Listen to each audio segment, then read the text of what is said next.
Os casos virtuais dos últimos dias mostram a necessidade de reforço da segurança na internet.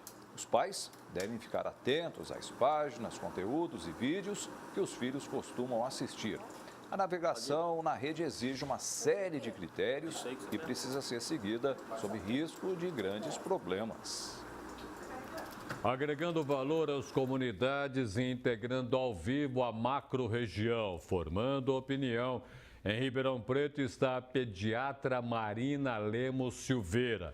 Em São Carlos, o especialista em segurança na internet, Carlos Lopes. Em Araraquara, a psicóloga Gabriela Esteve Lopes. E em Franca, o professor de filosofia Caio Prior Rocha. Vamos começar aqui por Ribeirão Preto, pediatra, educadora Marina Lemos Silveira. Para a senhora que mexe com criança, que é educadora, qualquer conversa que a gente tem que ter com criança e adolescente para evitar essas armadilhas das redes sociais. Boa tarde. Boa tarde a todos que estão nos ouvindo. O principal é aguçar a consciência.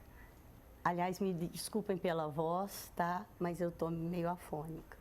Mas o principal é isso, é despertar na criança a consciência para que ela perceba o uso abusivo do celular. Não adianta só eu ficar brigando, ou vigiando, ou impedindo. Isso é importante sim, os pais devem estar atentos e devem monitorar o uso do celular. Aliás, as orientações são para retardar ao máximo, dar o celular para a criança. Mas se eu quero realmente ter uma educação eficiente, eu devo despertar a consciência para que a própria criança, o próprio adolescente perceba. E se eu puder ilustrar com um caso que eu escutei ontem de um aluno nosso que eu fiquei muito emocionada, primeiro colegial. Ele relatou o seguinte: esse ano ele percebeu, pais, prestem atenção nisso, que ele ia conversar com a mãe e a mãe sempre estava no celular e isso o incomodava muito. Aí ele começou a pensar, será que eu também faço isso com as pessoas? Será que também quando meus amigos estão conversando comigo eu fico olhando no celular? E ele se deu conta que ele fazia isso. E aí ele fez um propósito. Ele me disse ontem que ele usava o celular 8 horas por dia. Agora, ele reduziu a 2h30 e ele está com um aplicativo, e existe isso, sim, no mercado. Ele está com um aplicativo que grita, que anuncia, que denuncia quando ele está ultrapassando esse horário, esse tempo. O que a gente tem falado muito, o problema não são os smartphones ou celulares em si, mas o uso que eu faço deles, porque a internet veio para ajudar, veio para aproximar. Nós não podemos deixar que ela nos afaste, que ela nos tire da realidade, nos tire da consciência do momento presente, nos tire e nos afaste dos relacionamentos. Então, o que aconteceu com esse adolescente é um exemplo. Muito bem. Vou a São Carlos agora, especialista em segurança na internet, Carlos Lopes. Carlos, esse boneco, esse desenho de péssimo gosto, Momô, o nome também é horroroso, isso assusta a criança, assusta pai, manda a criança se matar, manda matar pai, manda matar mãe, enfim, toda essa coisa. Agora, que segurança que nós temos na internet para evitar uma invasão horrorosa dessa e que traz toda a preocupação que nós estamos vivendo? Bom, boa tarde a todos. A internet faz parte do cotidiano de todo mundo, né? É um caminho irreversível e todo mundo precisa saber navegar de uma forma coerente e segura. Eu acho que existem duas coisas principais que todos devem prestar atenção quando estão navegando na internet. A primeira é o conteúdo, né? Eu acho que todo mundo deve se atentar ao conteúdo que você está vendo e está disponibilizando para quem está próximo, para sua família, enfim. E o modo de você garantir isso é você basicamente conhecendo os sites que você está visitando. A internet ela é um mundo aberto, todo mundo pode publicar o que quer, a hora que quer, e ela funciona, esse mecanismo de proteção funciona de um modo muito reativo, né? A internet ela busca remover conteúdos que são impróprios de alguma forma, mas ela não consegue impedir que pessoas consigam publicar conteúdos inadequados a qualquer momento. E um outro ponto também que eu acho que as pessoas deveriam se atentar ao máximo é com os dados que você anda fornecendo, né? Então, todo site que você entra, todo comércio eletrônico que você utiliza para comprar alguma coisa, você acaba disponibilizando um conjunto de informações pessoais, né? Então, no comércio eletrônico, por exemplo, você disponibiliza nome, CPF, endereço, cartão de crédito, código de segurança do cartão de crédito. Você precisa conhecer o site que você está utilizando. Você precisa garantir que é um site conhecido, com um nome no mercado, para que não aconteça um vazamento eventual das suas informações pessoais, né? Esse caso da boneca, existem dúvidas se ele aconteceu de fato ou não, se o vídeo foi disponibilizado em grandes plataformas ou não, mas de qualquer forma, o melhor controle que você pode ter hoje no âmbito parental é você acompanhar de perto o que seu filho está fazendo, o que ele está vendo, aonde ele está navegando, quais sites ele está eventualmente acessando, tá? Perfeito. Vou a Araraquara agora, psicóloga Gabriela Esteves Lopes. Para a gente entender, essa boneca é muito feia que está azucrinando a vida das crianças. Se existe ou não existe também é o debate, mas é de um mau gosto na criatividade e tanto. Agora, mau gosto também consegue atrair crianças e adolescentes? Boa tarde, senhora. Boa tarde a todos. Ela tem um propósito, a estética dela é proposital porque ela é focalizada para crianças, então ela tem o intuito assim, de assustar, e as instruções dela, quando você está sob controle de medo, você tem uma tendência maior a seguir.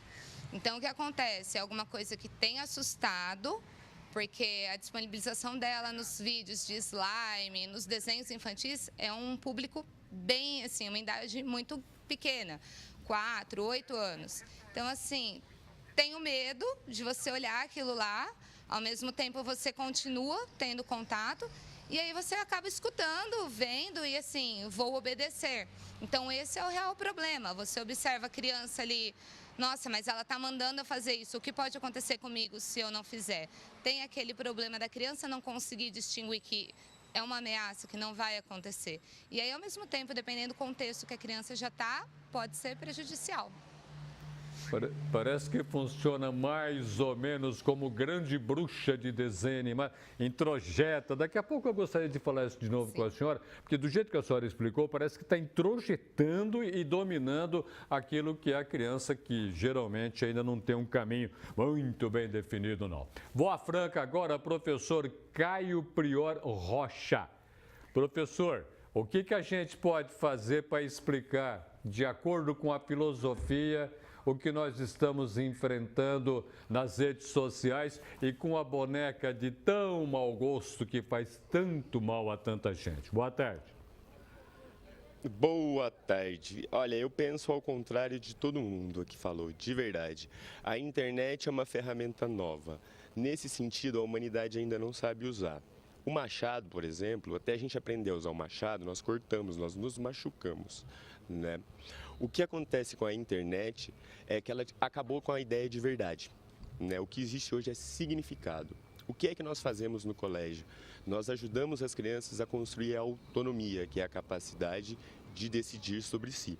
Para construir autonomia, a pessoa tem que se conhecer, que é o autoconhecimento, olhar para si, né? Olhar para dentro, né? E para isso precisa dos sentidos.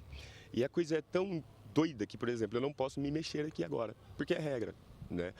É a regra e é a imagem. É isso que está sendo tido como verdade hoje, a imagem, né? E a imagem dá a ideia de perfeição, e é um problema. Nós temos problemas com crianças que não estão sabendo lidar com o erro, não sabem errar. E como é que a gente aprende se não erra, né?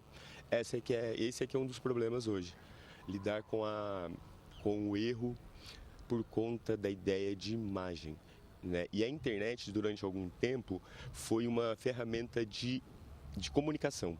Hoje, ela é um critério de existência. Ou seja, para ter significado, precisa estar na internet, né? Isso não é nem bom nem mal, isso é um fato, né? Não é porque a pessoa não quer se expor, não é nada disso, para ela ter significado. Significado é importância, importância é aquilo que vem antes, né? No tempo. É isso que acontece.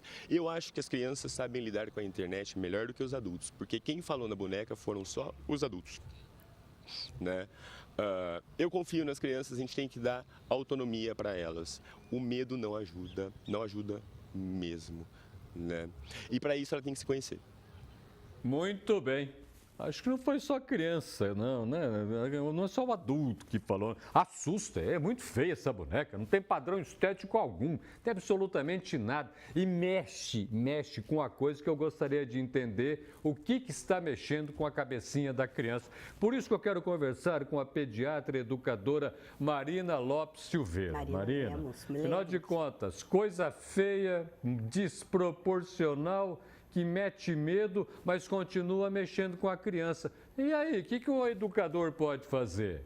Mostrar a beleza, mostrar o belo, mostrar o bem e desenvolver na criança a capacidade de observar aquilo realmente que vale a pena, aquilo que tem sentido, aquilo que vai trazer o bem para ela mesma e para o seu entorno, né?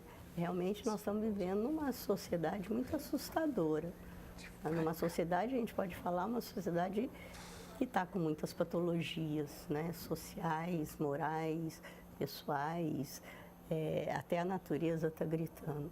Então, a gente tem que voltar à essência da pessoa, igual o professor Caio falou, a autonomia, sim, da pessoa humana.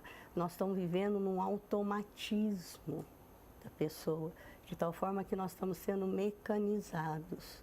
E na medida que a criança aprende a se relacionar com a máquina, em vez de se relacionar com pessoas, ela mesma vai se desumanizando, se mecanizando, se automatizando, virando um autômato, não uma pessoa com autonomia, com liberdade da vontade, com capacidade de decidir diante da própria vida.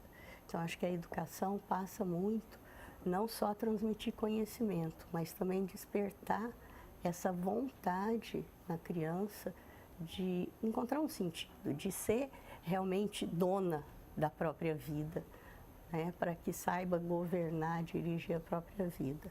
E não seja, eu gostei também muito em relação à segurança, que não dê assim tantos dados, né, porque a internet é boa, o problema é o mau uso dela. Muito bem, vou a São Carlos agora, especialista em segurança na internet, Carlos Lopes.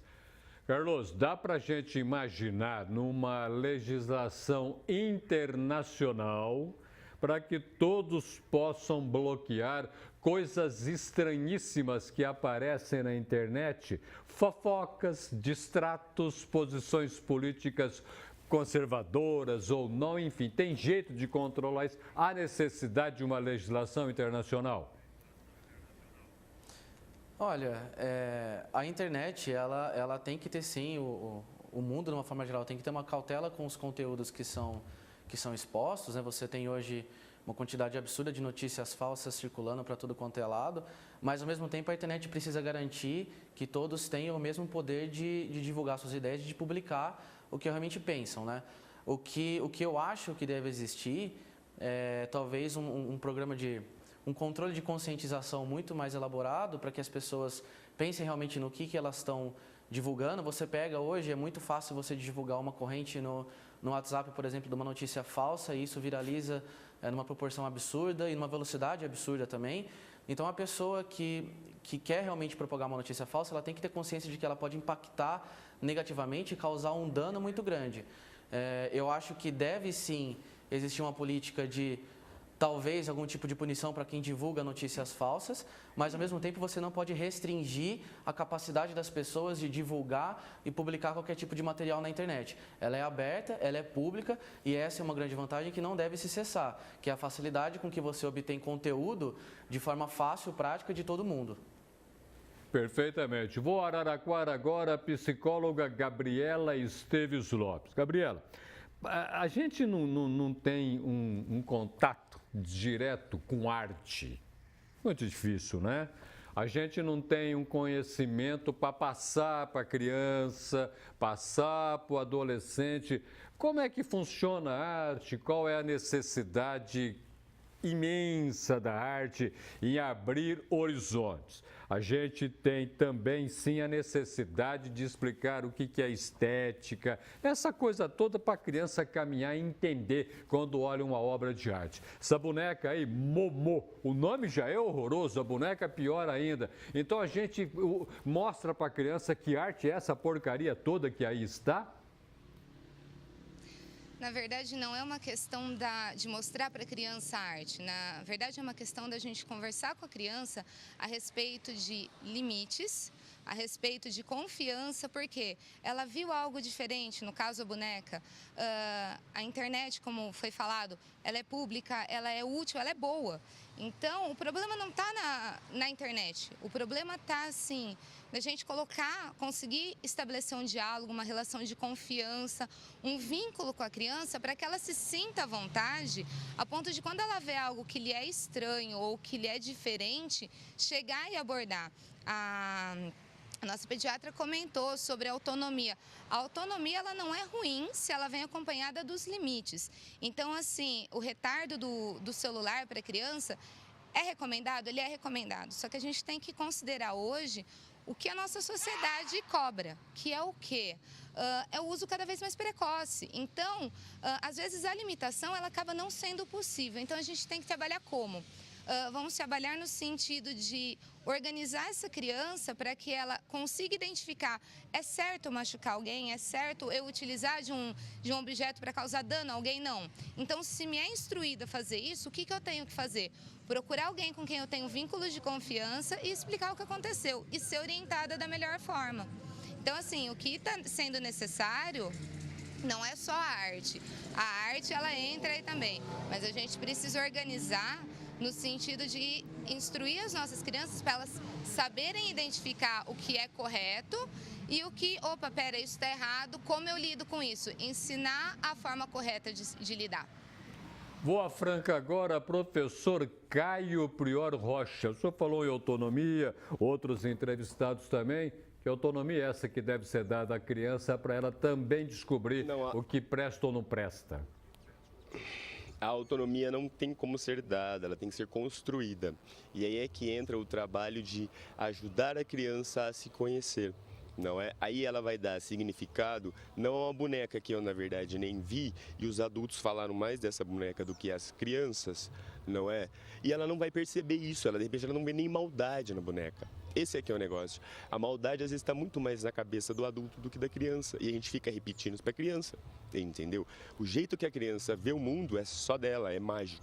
O adulto não consegue, entendeu? Então, eu penso o seguinte: para construir autonomia é necessário dar critérios de relevância. O que a gente tem que construir nas crianças hoje é isso, porque elas podem acessar tudo a qualquer momento. Então ela tem que saber distinguir o que é interessante para ela. Para isso ela tem que se conhecer, olhar para si. E aí entram os sentidos. E eu estou parado como uma estátua porque é regra da emissora. Entendeu? É verdade. Ali atrás tem objetos artísticos e eu não posso mostrar porque é regra. Entendeu? E regra tem que ser seguida, eu dou aula de ética, eu não estou reclamando. Eu estou mostrando como a coisa é quadrada, né? Mas as crianças vão conseguir mudar isso. Eu confio nelas, de verdade, né? O sorriso de uma criança, né, é algo que pode mudar o mundo, desde que a gente acredite. Integraram a macro-região na edição deste sábado do Jornal da Clube em Ribeirão Preto a pediatra Marina Lopes Silveira.